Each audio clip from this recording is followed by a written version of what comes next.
el conflicto amenaza la convivencia entre cristianos y musulmanes. De unos 120 fieles, apenas una docena sigue viviendo en el sur del Líbano. Copa Mundial de Fútbol de 2026 y libertad religiosa en juego. 14 países participantes están marcados por la persecución o la discriminación. Ayuda inmediata para Venezuela. ACN destinó 100.000 euros. La Fundación Pontificia sigue pendiente de lo que sucede con la Iglesia venezolana.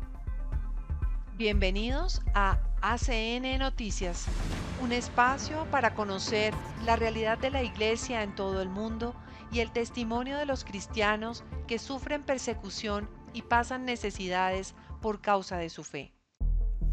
Del perdón a la incertidumbre, la historia de un sacerdote del sur del Líbano. El padre Youssef Zeman observa cómo el conflicto vacía su pueblo y amenaza décadas de convivencia entre cristianos y musulmanes.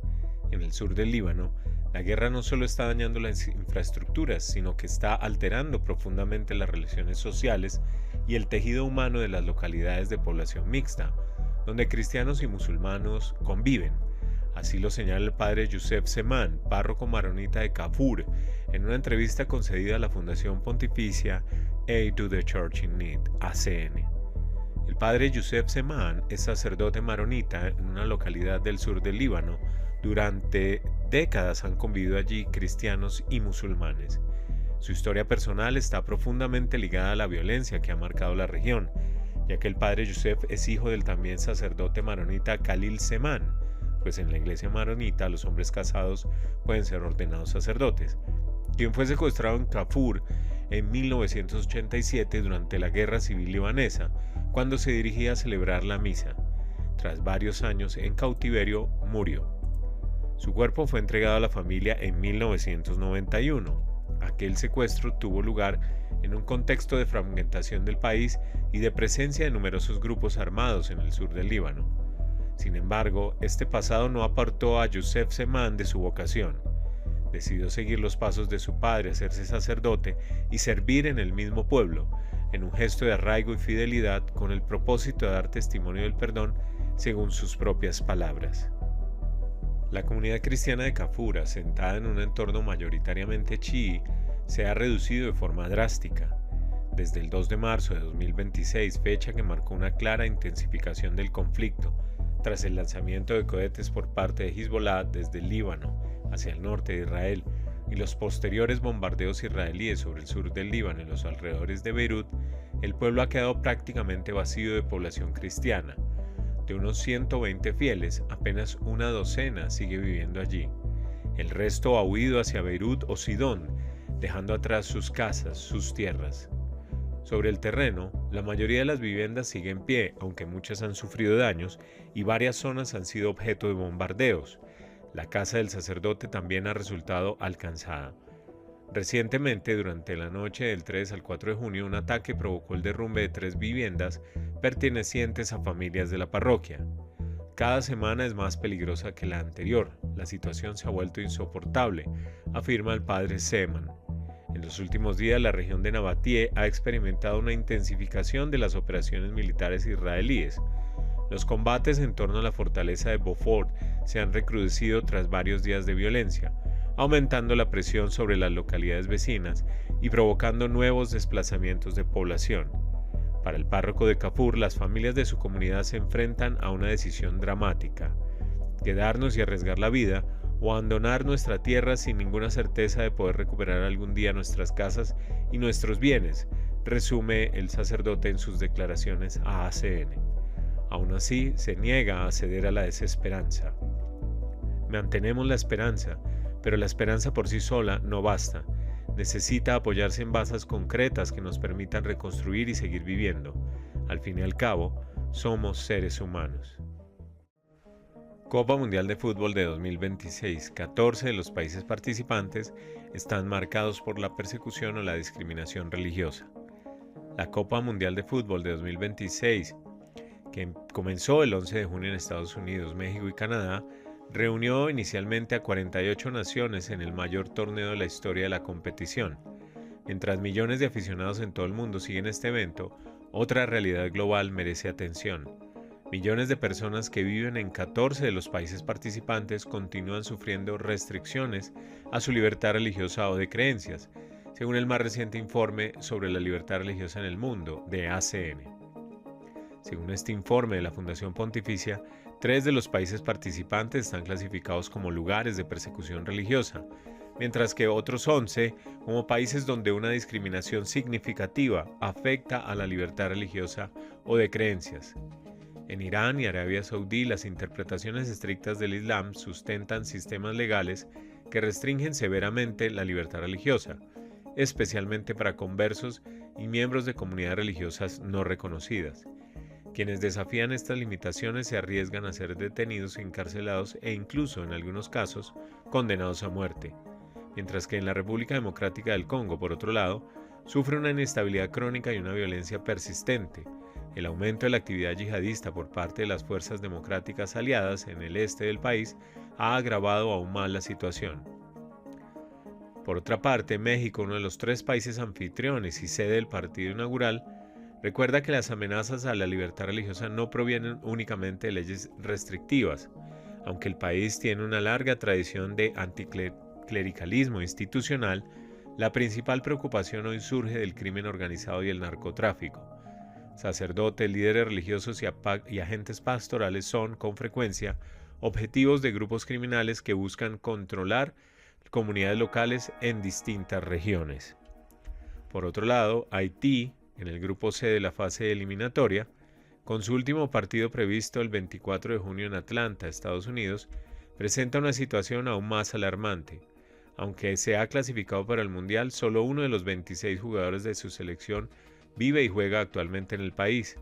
Amplias zonas del territorio están, de hecho, bajo el control de bandas armadas que en los últimos años han secuestrado y asesinado a numerosos líderes religiosos, además de obstaculizar la labor de las iglesias y organizaciones confesionales. Otros países participantes como Marruecos, Túnez, Argelia, Jordania, Qatar, Egipto y Turquía albergan a millones de personas que no gozan plenamente de la libertad de religión o de creencias. Las minorías religiosas, entre ellas cristianos, bahaíes y algunas comunidades musulmanas, siguen sufriendo diversos grados de discriminación y restricciones en la práctica y expresión de su fe, a menudo debido a una gran presión social. En este contexto, Irak ofrece un ejemplo de esperanza. Durante los últimos años, los cristianos y otras minorías religiosas han sufrido graves episodios de persecución y siguen denunciando formas de discriminación institucional.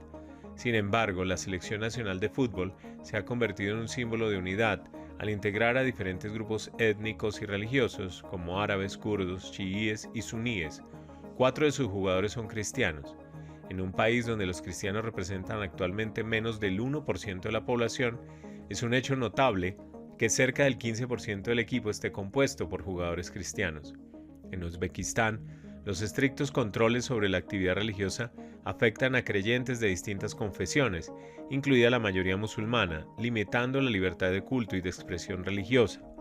Según Marta Petrosillo, directora del Centro de Estudios sobre Libertad Religiosa de ACN y editora jefa de dicho informe, el torneo representa una oportunidad para visibilizar la situación de países donde este derecho está amenazado.